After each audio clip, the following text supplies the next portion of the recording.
Hello friends, क्या आपको पता है कि गांधारी गांधार देश के सुबल नामक राजा की कन्या थी।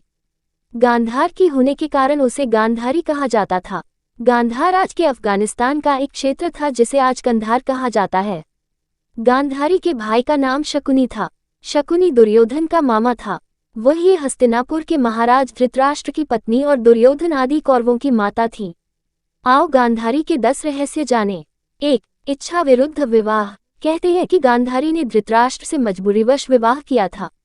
इसका कारण भीष्म थे। धंधे महाराज धृतराष्ट्र के लिए भीष्म ने गांधार नरेश की राजकुमारी का बलपूर्वक विवाह धृतराष्ट्र से कराया था। 2. धृतराष्ट्र से पहले बकरे से विवाह। किंवदंती अनुसार ऐसा माना जाता है कि गांधारी का विवाह धृतराष्ट्र से करने से पहले ज्योतिषियों ने सलाह दी कि गांधारी के पहले विवाह पर संकट है, अतः इसका पहला विवाह किसी और से कर दीजिए, फिर धृतराष्ट्र से करें।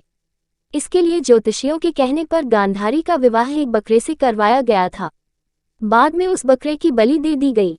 कहा जाता है कि गांधारी को किसी प्रकार के प्रकोप से मुक्त करवाने के लिए ही ज्योतिषियों ने ये सुझाव दिया था। इस कारणवश गांधारी प्रतीक रूप में विधवा मान ली गई और बाद में उनका विवाह धृतराष्ट्र से कर दिया गया। 3. गांधारी ने भी बांधी आंखों पर पट्टी। इस संबंध में 2 कथा है। पहला ये कि गांधारी को पहले से ही पता था कि उनका होने वाला पति अंधा है। दूसरा ये कि विवाह के बाद जब उन्हें पता चला कि मेरे पति अंधा है तो वह सन्न रह गई था और उसने माना कि मेरे साथ धोखा हुआ है, इसीलिए उसने अपनी आंखों पर पट्टी बांध ली। पहली कथा के अनुसार गांधारी ने पतिव्रत धर्म का पालन करते हुए अपनी आंखों पर जीवन भर के लिए पट्टी बांध ली थी।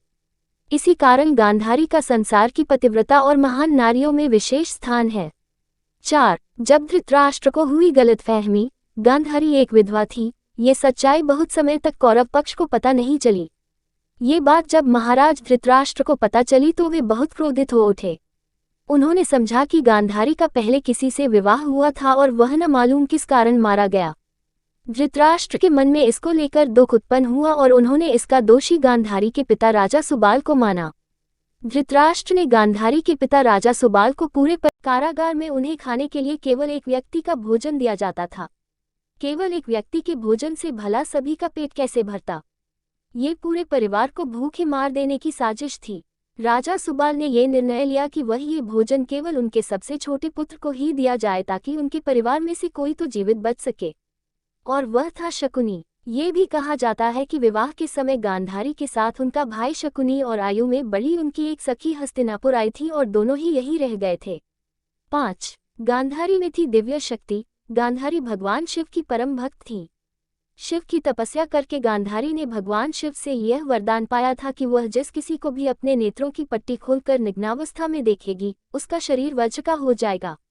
युद्ध से पहले ऐसे में गांधारी ने अपनी आंखों की पट्टी खोलकर दुर्योधन के शरीर को वज्र का करना चाहा, लेकिन कृष्ण के बहकावे के कारण दुर्योधन ने अपने गुप्तांग को पत्तों से छिपा लिया था, जिसके चलते उसके गुप्तांग और जांघें वज्र के समान नहीं बन पाए। इसी कारण अपने प्रण के अनुसार ही महाभारत के अंत में भीम ने गदा से दुर्योधन की जांघ पर प्रहार किया और दुर्योधन मारा गया। 6. गांधारी के पुत्र नहीं थे धृतराष्ट्र के पुत्र। गांधारी के पुत्रों को कौरव पुत्र कहा गया, लेकिन उनमें से एक भी कौरववंशी नहीं था। धृतराष्ट्र और गांधारी के 99 पुत्र और एक पुत्री थी जिन्हें कौरव कहा जाता था। गांधारी ने वेदव्यास से पुत्रवती होने का वरदान प्राप्त कर किया था। इस वरदान के चलते ही गांधारी को 99 पुत्र और एक पुत्री मिली थी। उक्त सभी संतानों की उत्पत्ति 2 वर्ष बाद कुंडों से हुई थी। गांधारी की बेटी का नाम दुःशला था। गांधारी जब गर्भवती थी तब धृतराष्ट्र ने एक दासी के साथ सहवास किया था, जिसके चलते युयुत्सु नामक पुत्र का जन्म हुआ। इस तरह कौरव 100 हो गए। 7. कुंती से थी गांधारी की प्रतिद्वंदिता।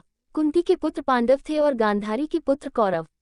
प्रारंभ में दोनों ही एक ही महल में रहती थी, लेकिन राजगद्द के चक्कर में दोनों में अप्रत्यक्ष रूप से प्रतिद्वंदिता रहती थी। कुंती एक अद्भुत महिला थी। पति की मृत्यु के बाद कैसे उन्होंने अपने पुत्रों को हस्तिनापुर में दालित करवाकर गुरु द्रोणाचार्य से शिक्षा दिलवाए और अंत में उन्हें राज्य का अधिकार दिलवाने के लिए प्रेरित किया, ये सब जानना अद्भुत है। जिस तरह कुंती ने संघर्ष किया उसी तरह गांधारी ने भी संघर्ष किया। फिर भी दोनों की महिलाएं एक दूसरे के सुख दुख में साथ देती थीं। 8. पुत्र और भाई के वश में गांधारी। शकुनी ने गांधारी व धृतराष्ट्र को अपने वश में करके धृतराष्ट्र के भाई पांडु के विरुद्ध षड्यंत्र रचने और राजसिंहासन पर धृतराष्ट्र का आधिपत्य जमाने को कहा था।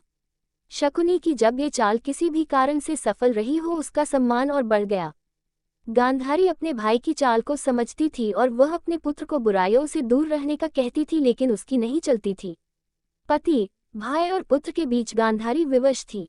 9. श्री कृष्ण को शाप। गांधारी के सभी 100 पुत्र महाभारत के युद्ध में मारे गए। अंत में दुर्योधन का जब भीम ने वध कर दिया। महाभारत युद्ध के पश्चात सांत्वना देने के उद्देश्य से भगवान श्री कृष्ण गांधारी के पास गए। गांधारी अपने 100 पुत्रों की मृत्यु के शोक में अत्यंत व्याकुल थी।